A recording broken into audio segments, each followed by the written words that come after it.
মৰমৰ ছাত্ৰ ছাত্ৰীসকল আজিৰ ভিডিঅ'ত আমি অষ্টম শ্ৰেণীৰ যে দ্বিতীয়টি লেসন আছে এটি কবিতা মাই নেটিভ ল্যান্ড এই কবিতাৰ লগত জড়িত পাঠভিত্তিক প্ৰশ্ন উত্তৰসমূহ ইয়াত আলোচনা কৰাৰ লগতে অতিৰিক্ত কিছু প্ৰশ্ন ইয়াত আলোচনা কৰিম তোমালোকে সম্পূৰ্ণকৈ ভিডিঅ'টি চাবা নিশ্চয়কৈ যথেষ্ট উপকৃত হ'বা মৰমৰ ছাত্ৰ ছাত্ৰীসকল তোমালোকে চাই আছা তোমালোকৰ মৰমৰ YouTube channel best exam guide তোমালোক সকলোকে আমাৰ চেনেললৈ আন্তৰিক স্বাগতম জনাইছো তোমালোকে ইতিমধ্যে এই কবিতাটি নিশ্চয়কৈ পঢ়িছা এই কবিতাৰ যেটো বৰ্ণনা হয় এই প্ৰত্যেকটো খণ্ড কি বুজাইছে তাৰ ভিডিঅ'টি ইতিমধ্যে আপলোড কৰা হৈছে তোমালোকে প্লেলিষ্টত গৈ এই ভিডিঅ'টি চাব পাৰিবা আৰু তোমালোকে আজি এই ভিডিঅ'টি মাই নেটিভ ল্যান্ড কেনে পালা কমেন্টত জনাবাচোন আহচোন বাৰু আমি প্ৰশ্নোত্তৰসমূহ জানি লওঁ প্ৰশ্ন আমাক দিয়া আছে এনেকৈ read the poem and answer the questions that follow কবিতাটি ভালদৰে পঢ়িব দিছে আৰু তাত উল্লেখ কৰা প্ৰশ্নসমূহ উত্তৰ কৰিব দিছে what does the old man ask the poet বুঢ়া মানুহজনে কবিক কি সুধিছে the old man ask the poet what his native land is like বুঢ়া মানুহজনে কবিক সুধিছে তেওঁৰ জন্মভূমিখন দেখিবলৈ কেনেকুৱা তাকে সুধিছিল Why does the old man ask the question to the poet? বুঢ়া মানুহজনে কিয় কবিক প্ৰশ্ন সুধিছে The old man wants to know about his native land. বুঢ়া মানুহজনে তেওঁৰ জন্মভূমিখনৰ বিষয়ে জানিব বিচাৰিছিল So he asked the question to the poet. আৰু সেইবাবে কবিক এই প্ৰশ্নসমূহ সুধিছে The old man is a blind man. আৰু বুঢ়া মানুহজন কি আছিল অন্ধ মানুহ আছিল সেইবাবে বুঢ়া মানুহজনে নিজৰ জন্মভূমিখন কেনেকুৱা তাকে জানিবৰ বাবে কবিক এই প্ৰশ্নসমূহ সুধিছিল How does the poet address the old man? What does that form of address mean? কবিয়ে বুঢ়া মানুহজনক কি বুলি সম্বোধন কৰিছে এই সম্বোধনটো কি বুলি জনা যায় পৰীক্ষাত বাৰু তোমালোক এনেকৈ অসমীয়াত দিয়া নাথাকে তোমালোকৰ বুজাৰ সহজ হোৱাৰ বাবে ইয়াতে এই অসমীয়াখিনি সংযোজন কৰা হৈছে পৰীক্ষাত কিন্তু কেৱল তোমাক ইংৰাজীতে প্ৰশ্ন সোধা হ'ব গতিকে আমি সি যেটো প্ৰশ্ন আছিল হেতু উত্তৰটো আমি জানি লওঁ the poet addressed the old man as ককা কবিয়ে বুঢ়া মানুহজনক ককা বুলি সম্বোধন কৰিছিল it means grandfather in Assamese language Asomiya ভাষাত ককা শব্দৰ অৰ্থ হৈছে গ্ৰেণ্ডফাদাৰ ইংৰাজী যেটো গ্ৰেণ্ডফাদাৰ হয় সেই শব্দটোৰে অসমীয়া শব্দ হৈছে ককা Why does the poet ask the old man to breathe deep? কবিয়ে বুঢ়া মানুহজনক কিয় উশাহ ল'বলৈ কৈছে গভীৰভাৱে উশাহ ল'ব কৈছে The poet asked the old man to breathe deep so he can feel the warm air that reminds him his childhood. কবিয়ে বুঢ়া মানুহজনক অলপ দকে বা অলপ দীঘলকৈ উশাহ ল'বৰ কাৰণটো হৈছে যাতে তেওঁৰ এটা গৰম বতাহ অনুভৱ কৰে যিয়ে তেওঁ শৈশৱক সোঁৱৰাই দিয়ে তাক যেটো কিশোৰ কাল আছিল লৰালি কালৰ কথাবোৰ তেওঁ মনত পেলাই দিয়ে পৰৱৰ্তী প্ৰশ্ন With what does the poet compare the cool breeze on the old man's face? কবিয়ে বুঢ়া মানুহজনৰ চৌপাশে বলি থকা শীতল বতাহজাকক কিহৰ লগত তুলনা কৰিছে The poet compares the cool breeze on the old man's face with the peaceful breath of his land. কবিয়ে কৈছে যে এই যেটো শীতল বতাহজাক এয়া হৈছে তেওঁৰ জন্মভূমিৰ কিমান শান্তিপূৰ্ণ কিমান ভাল হয় তাক তাৰ লগত তুলনা কৰিছে With what does the poet compare the content gurgling of the little baby? কবিয়ে কণমানি শিশুটিৰ কলকলনি কিহৰ লগত তুলনা কৰিছে The poet compares the content gurgling of the little baby with the soil of the land. কবিয়ে সেই কলকলাই থকা শিশুটিৰ শব্দটিক কবিৰ মাতৃভূমিৰ লগত তুলনা কৰিছে বা কিমান তেওঁৰ মাতৃভূমি আনন্দময় সুখৰ হয় তাকে বুজাবৰ কাৰণে কবিয়ে সেই কথাখিনিৰ লগত তুলনা কৰিছে What does the chorus of the cuckoo and the sparrow do? কুলি আৰু ঘনচিৰিকা আদি চৰাইৰ সমবেত সংগীতে কি কৰে The chorus of the cuckoo and the sparrows shape the old man's native land. কুলি চৰাই আৰু ঘনচিৰিকাৰ মাতে কবিৰ মাতৃভূমিৰ গঢ় দিয়া বুলি কবিয়ে ইয়াত উল্লেখ কৰিছে What are the things that create the soul of the poet's beloved country? কোনবোৰ বস্তুৱে কবিৰ মৰমৰ দেশখনক আত্মা প্ৰদান কৰে? The things that create the soul of the poet's beloved country are এটা বহুকেইটা বস্তু উল্লেখ কৰা আছে কবিৰ একেবাৰে শেষৰ কবিতাৰ শেষৰ ষ্টেঞ্জাত the roll of the বিহুৰ ঢোলৰ মাত the পেপা and গগনা পেপা আৰু গগনাৰ মাত the sweet smell of the পিঠা and লাড়ু পিঠা আৰু লাড়ুৰ মিঠা সুগন্ধি the chant of evening prayer in the নামঘৰ মছজিদ and the church আৰু সন্ধিয়া সময় নামঘৰ মছজিদ আৰু গীৰ্জাঘৰত যি প্ৰাৰ্থনা কৰা হয় তাৰ যিটো শব্দ এইবিলাক বস্তুৱে কবিৰ মৰমৰ দেশখনক আত্মা প্ৰদান কৰে গতিকে এটা অলপ উত্তৰটি দীঘলীয়া হ'ব তোমালোকে অলপ দীঘলীয়াকৈ লিখিবা তেতিয়া সম্পূৰ্ণ নম্বৰ তোমালোকে লাভ কৰিব পাৰিবা Question number 2 দিয়া আছে a brief summary of each of the stanzas of the poem has been given below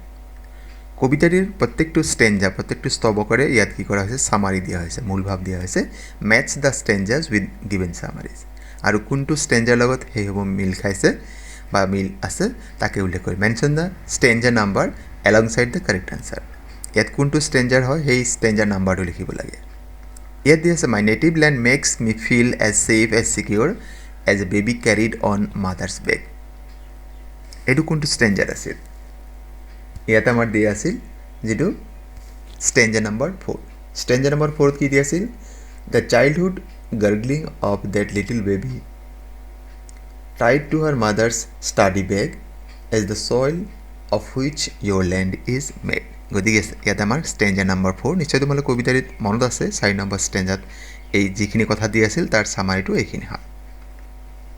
the spirit of my native land can be understood in terms of its unity in diversity, like different family members who have similarities and differences. কবিয়ে কৈছিল যে যিজন এই বৃদ্ধ লোকজনৰ বা বুঢ়া মানুহজনৰ যিটো জন্মভূমি তাত কি আছিল অনৈক্যৰ মাজত ঐক্য বিভিন্নতা আছে তাৰ মাজত আকৌ মানুহৰ মাজত কি আছিল একতা আছিল যিদৰে এটা পৰিয়ালৰ বিভিন্ন সদস্যৰ মাজত তেওঁলোকৰ যিমান মিল থাকে বা অমিল থাকে তথাপি পৰিয়ালৰ সদস্য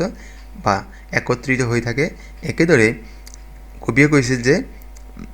দেশৰ বিভিন্ন মানুহৰ মাজত তেওঁলোক বিভিন্ন ভাষাৰ হ'ব পাৰে বিভিন্ন ধৰ্ম হ'ব তথাপি তেওঁলোকৰ মাজত কি আছে মিল আছে এইটো কেই নম্বৰ ষ্টেঞ্জা আছিল আমি নিশ্চয় গম পাইছো একেবাৰে শেষৰ যিটো ষ্টেঞ্জা আছিল আমাৰ ষ্টেঞ্জা নাম্বাৰ 6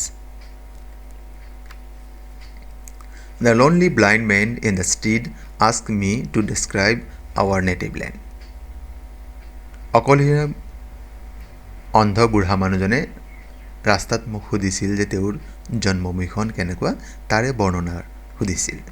এয়া ষ্টেঞ্জা নাম্বাৰ 1 ত দিয়া আছিল আমি নিশ্চয় মোৰ মনত আছে যেটো ষ্টেঞ্জা নাম্বাৰ 1 ত কি আছিল he asked me the old man by the street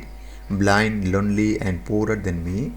tell me what my land is like গতিকে আমাৰ যেটো ষ্টেঞ্জা নাম্বাৰ 1 ত দিয়া আছিল Our native land is rich in its gifts of nature and is brought to life by the birds and animals that playful roam its rich green forest. এয়া আমাৰ নিশ্চয় মনত আছে এয়া আছিল আমাৰ 5 নম্বৰ যেটো ষ্টেঞ্জা আছিল তাত কি দি আছিল the chorus of the cuckoos and sparrows as they play around the treetops near is what shapes your native land গতিকে এই ষ্টেঞ্জা নাম্বাৰ 5 ৰ আছে Last of the month is the touch of our native land is as peaceful as the cool fresh blowing after a night of thunder and rain. এয়া কবিতাৰ 3 number খণ্ড দিয়া আছিল তাত উল্লেখ কৰা আছিল the cool breeze on your face this morn after last night's endless thunder and rain is the peaceful breath of your land. তাৰমানে ইয়াত আমাৰ ষ্টেঞ্জা নম্বৰ 3 দিয়া আছে পৰৱৰ্তী প্ৰশ্ন আগবাঢ়িছো এতে here are some words from the poem কবিতাৰ পৰা কেইটামান শব্দ দিয়া আছে match the words in column A with their meaning in column B ইয়াত A কিছুমান শব্দ দিছে A কলমত এইখিনি আৰু ইয়াত কিছুমান ইয়াৰ অৰ্থ দিয়া আছে গতিকে তাত ম্যাচ কৰিব লাগে কোনটো লগত কোনটো মিলিব ইয়াত বাৰু কবিতা যেনেকৈ দিয়া আছে হিচাপে দিয়া আছে আমি পৰৱৰ্তী স্লাইডত জানিলাম থান্ডাৰ মানে কি থান্ডাৰ মানে হৈছে বিজুলী ঢেৰেকনি তো কোনটো হ'ব এই the loud explosive sound that follows lightning in the clouds morn মানে কি আছিল মর্নিং তার মানে এইটো আমাৰ হ'ব sturdy মানে strong and firm aroma মানে সুগন্ধি প্ৰচণ্ড সুগন্ধি সেইটো ষ্ট্ৰং প্লেজেণ্ট স্মেল কণ্টেণ্টেড মানে হৈছে ছেটিছফাইড গাৰ্গলিং মানে হৈছে the happy sound made by the babies chorus মানে হৈছে singing or speaking at the same time সমবেত সংগীত যিটো মানে বহুতে একেলগে যেতিয়া কোৱা হয় আমি অৰ্থখিনি এনেকৈ জানি লওঁ thunder the loud explosive sound that follows lightning in the clouds এইটো হ'ল ইয়াৰ অৰ্থ মৰ্ণ মানে হৈছে মৰ্ণিং এইটো মৰ্ণিং শব্দটো শ্বৰ্ট ফৰ্ম আচলতে কণ্টেণ্টেড মানে ছেটিছফাইড সন্তুষ্টি গাৰ্গলিং মানে the happy sounds made by the babies chorus singing or speaking at the same time aroma strong pleasant smell sturdy strong and firm এতিয়া এই যিকেইটা শব্দ আমি ইয়াতে যিকেইটা অৰ্থ আমি ইয়াতে জানিলোঁ ইয়াতে কি কৈছে নাও make sentences of Euro on using these words আৰু এইবিলাক ব্যৱহাৰ কৰি ইয়াতে কি কৰিব লাগে বাক্য লিখিব লাগে বাক্য আহিব মেক চেণ্টেঞ্চ কৰিব লাগে যেনেকৈ thunder Manisha is afraid of thunder morn we go' for a walk in the morning contented now Pinky seems entirely contented with her life gargling the gargling sound of the baby feel sweet আমি পৰীক্ষা সাধাৰণতে make sentence কৰিলে কি কৰিব লাগে যিটো শব্দৰে make sentence কৰোঁ তাৰ তলত এনেকৈ আজ দি দিব লাগে chorus we awoke to a chorus of bird song aroma the aroma of this perfume is awesome sturdy he has a sturdy mind গতিকে এনেকৈ আমি যদি বাক্যবিলাক লিখিম আমাক ইয়াতে যিমানখিনি নম্বৰ দিয়া থাকিব আমি নিশ্চয়কৈ সম্পূৰ্ণ নম্বৰ লাভ কৰিবলৈ সক্ষম হ'ম পৰৱৰ্তী প্ৰশ্ন কুৱেশ্যন নম্বৰ 7 আমাক এনেকৈ দিয়া আছিল কবিতাটিত write a letter to your friend inviting him or her to your house during Rongali Bihu holiday include in your letter what special food items will be made and what rituals will be followed and so' on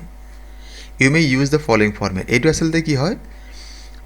informal letter মানে ফ্ৰেণ্ডক আমি লিখাৰ এটা format হয় গতিকে ইয়াত আমি প্ৰথমতে address লিখোঁ আৰু ডেট লিখিব লাগে তাৰপিছত আমি চেলুটেশ্যন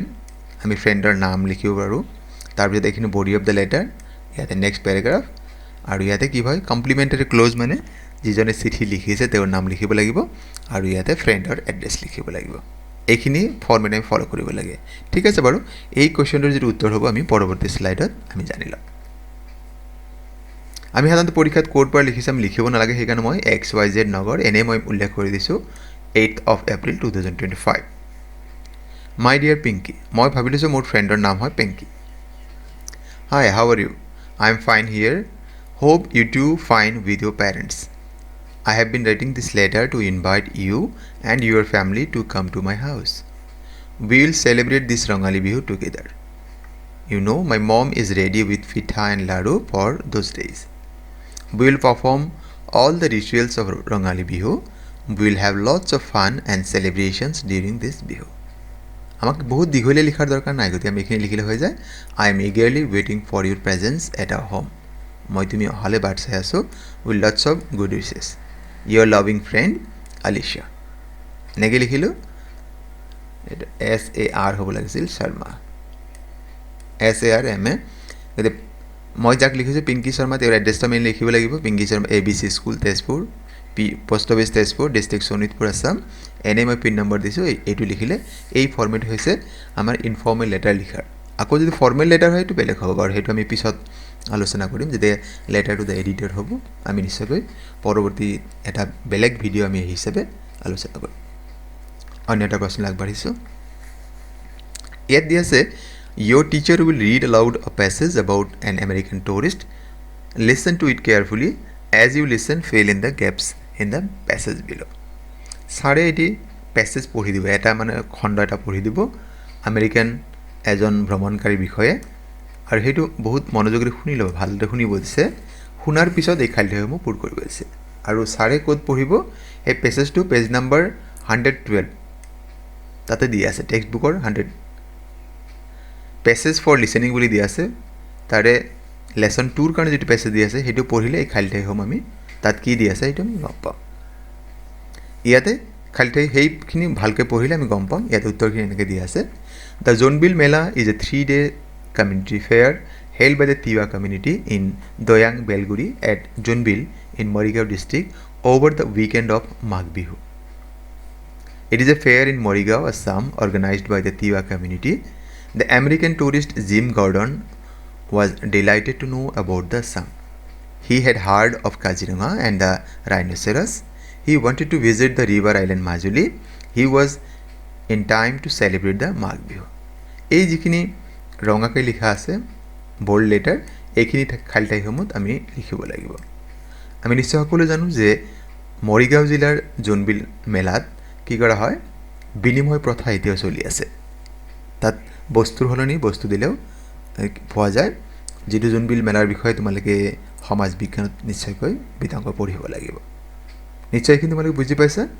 এই খালী ঠাইৰ শব্দসমূহ মই ক'ত পাইছো page number 112 passage for listening যেটো দিয়া আছে তাৰ প্ৰথম পেছেজটো ভালকৈ পঢ়িলে এই যিখিনি খালী ঠাইত ব্যৱহাৰ কৰা শব্দসমূহ আমি তাতে পাম পৰৱৰ্তী প্ৰশ্ন Answer the questions below by recalling the information from the passage read out by your teachers.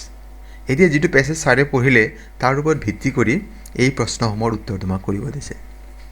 What is the name of the American tourist? আমেৰিকাৰ সেই ভ্ৰমণকাৰী ব্যক্তিগৰাকীৰ নাম কি আমেৰিকাৰ পৰ্যটকগৰাকীৰ কি নাম The name of the American tourist was Jim Gordon. তেওঁৰ নাম আছিল জিম গৰ্ডন আমেৰিকান টুৰিষ্ট গৰাকীৰ নাম Where did the author meet him? লেখকে আমেৰিকান পৰ্যটক ক'ত লগ পাইছিল The author met him at Park Hotel in Kolkata. কলিকতাৰ পাৰ্ক হোটেলত তেখেতক লগ পাইছিল What is the name of the author's travel agency? লেখক গৰাকীৰ যেটো ট্ৰেভেল এজেন্সি আছে তাৰ নাম কি আছে তাৰ নাম আছিল Garuda Travels. Which place in Assam was the tourist keen to visit? American পৰ্যটকগৰাকীয়ে অসমৰ কোনবিলাক ঠাই ভ্ৰমণ কৰাৰ কাৰণে ইচ্ছুক আছিল এটা আছিল কাজিৰঙা আৰু এটা আছিল Majuli In which month was the tourist in Kolkata? American পৰ্যটকজন কোন মাহত কলকাতা আহিছিল In the month of January. আমি নিশ্চয় জানো যে জানুৱাৰী মাহতে মাঘ বিহু পালন কৰা হয় এটা প্ৰশ্ন আমাক দিয়া আছিল কোৱেশ্চন নম্বৰ 9 ইয়াতে কিছুমান জন্তু বা চৰাইৰ ছবি দিয়া আছে সেই জন্তু বা চৰাইৰ কি শব্দ হয় ইয়াত আমাক এই বক্সত আমাক দিয়া আছে আমি মিলাব লাগে প্ৰথমে যে কাউৰ যেটো শব্দ হয় মানে ক্ৰাইজ অফ এনিমেলস এণ্ড বাৰ্ডছ হেতু আছিল মূল কথা আমাক কৈছে গৰুৰ শব্দটো আমি কি বুলি কম এতিয়া যেনেকৈ ডগ কুকুৰৰ শব্দটো আমি কি বুলি কওঁ বাৰ্কিং বুলি কোৱা হয় কুকুৰে ভুকে তো গৰুৰ যেটো শব্দ তাক কি বুলি কোৱা হয় এটো উত্তৰসমূহ আমৰা দিয়া আছে বাৰু কাউ লগত কি হ'ব মো আমাৰ এটো এম ও ও গৰুৱে কি কৰে হেম্বুলিয়ায় আউল ফেসাই কি কৰে কুৰুলিয়ায় হেতু কি বুলি কোৱা হয় হুট H O O T যদি আমি এটো পালো এত দিয়া আছে বাৰু আপোনাক এতে গম পাব তাৰ পিছত দিয়া আছে হেন মুৰ্গীয়ে কি কৰে ক্লাক ইয়াত আমাৰ এটো হৈ গল তাৰ পিছত কি আছে লেম ভেড়াৰ পোৱালি কি কৰিব ব্লিট এটো হল ব্লিট ইয়াত আমাক এটো দিয়া আছে তাৰ পিছত আছে প্যাৰট কি হয় স্ক্ৰিচ আমাৰ এটো হ'ব পিজন পাৰ চৰাই কি কৰে কু পাৰ চৰাই শব্দ কি বুলি কোৱা হয় ইংৰাজীত কু বুলি কোৱা হয় থাকিল দুটা এটা আছিল ক্ৰ'ৰ কি হয় কাউৰে কা বুলি মাতে এটো কি হয় CAW আৰু হাপক কি বুলি কোৱা হয় হিস মানে ফুসফুসনি হাপৰ যেটো এটো হৈছে স্নেক গতিকে এই শব্দ আমাৰ আমি গম পালো যে কোনটো জন্তু বা কোনটো চৰাই কি মাত হয় তাৰে কেইটামান মাত যিখিনি ইয়াতে পাঠত দিয়া আছিল আমি এই বিষয়ে বিতংকৈ জানি ললো গতিকে এনেকৈ তোমালোকে তোমাৰ নোট ডাউন কৰি লবা তোমালোকে নিশ্চয়কৈ এইবিলাক ধুনীয়াকৈ মনত থাকিব কোনো ধৰণৰ পৰীক্ষাত ভুল নহয় এবাৰে আমি অতিৰিক্ত কেইটামান প্ৰশ্ন জানি লওঁ name the birds mention in the poem এই পাঠত উল্লেখ থকা চৰাই কি নাম আছে আমাৰ কবিতাৰ দিয়া তাত দুটা বাৰ্ডৰ নাম দিয়া এটা আছিল কুকু কুলি চৰাই আৰু এটা আছিল ঘনচিৰিকা cuckoo and sparrow home does the poet address as koka কবিয়ে কোনজন ব্যক্তিক কোকা বুলি কৈছিল the poet address the old man as koka কবিয়ে বুঢ়া মানুহজনক কোকা বুলি সম্বোধন কৰিছিল name the food items mention in this poem এই কবিতাত উল্লেখ থকা খাদ্য সামগ্ৰীৰ কি নাম আছে the name of the food items mention in this poem are pitha and laddu এই পাঠত বা এই কবিতাত উল্লেখ থকা খাদ্য সামগ্ৰীৰ নাম হৈছে পিঠা আৰু লাড়ু In this poem, the old man was a dash man. এই কবিতাটিত বুঢ়া মানুহজন কেনেকুৱা মানুহ আছিল? ইয়াত চাৰিটা বিকল্প আছে: smart, handsome, blind and farmer. ইয়াৰে আমাৰ কি হ'ব? অপশ্যন যিটো চি দিয়া আছে, ব্লাইণ্ড। কাৰণ ইয়াত আমাক কোৱা হৈছিল যে যিটো আমি কবিতাৰ 1 নম্বৰ খণ্ডত পঢ়িছিলোঁ, he ask me the old man by the street, blind, lonely and poorer than me, tell me what my land is like. গতিকে আমি তাতে পাইছোঁ যে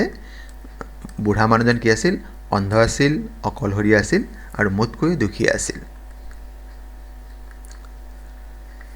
হু প্লেইড দ্য বিহু ঢোল? বিহু ঢোল কোনে বজাইছিল? Young boys, old men, classmates, neighbours.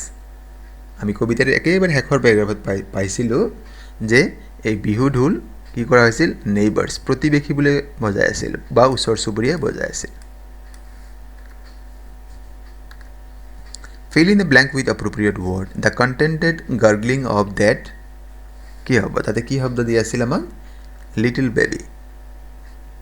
এই প্ৰশ্নটি তোমালোকৰ বাবে দিয়া আছে, কুৱেশ্যনছ ফৰ ইউ। তোমালোকে উত্তৰটি কমেণ্ট বক্সত জনাবা। What is the opposite word of old? বুঢ়াৰ বিপৰীত কি হ'ব? তোমালোকে উত্তৰটি কমেণ্ট বক্সত জনাবাচোন। মৰমৰ ছাত্ৰ ছাত্ৰীসকল, কেনে পালা আজিৰ ভিডিঅ'ৰ বিষয়বস্তু আৰু ইয়াৰ উপস্থাপন? তোমালোকে কমেণ্ট যোগে আমাক জনাবাচোন। আমি তোমালোকৰ কমেণ্ট পঢ়ি ভাল পাওঁ, বা তোমালোকৰ কমেণ্টৰ পৰা আমি আৰু আমাৰ ভিডিঅ'সমূহ আৰু উন্নত কৰিবৰ চেষ্টা কৰোঁ, যাতে তোমালোকৰ বিচৰা প্ৰতিটো প্ৰশ্ন বা তোমালোকে যি ধৰণে বিচৰা আমি সেই ধৰণে আমি উত্তৰসমূহ যোগান ধৰিব পাৰোঁ। তোমালোকৰ বিনম্ৰ অনুৰোধ, যদি প্ৰথমবাৰৰ বাবে আমাৰ চেনেল চাই আছা, আমাৰ চেনেলৰ বিষয়বস্তু ইয়াৰ উপস্থাপন ভাল পাইছা, চেনেলটি ছাবস্ক্ৰাইব কৰিবলৈ আশা থাকিল আৰু ভিডিঅ'সমূহ লাইক, কমেণ্ট আৰু শ্বেয়াৰ কৰিবা। আৰু আজিৰ ভিডিঅ' সম্পূৰ্ণ কৰি চোৱাৰ বাবে তোমালোকক জনাইছোঁ অশেষ ধন্যবাদ।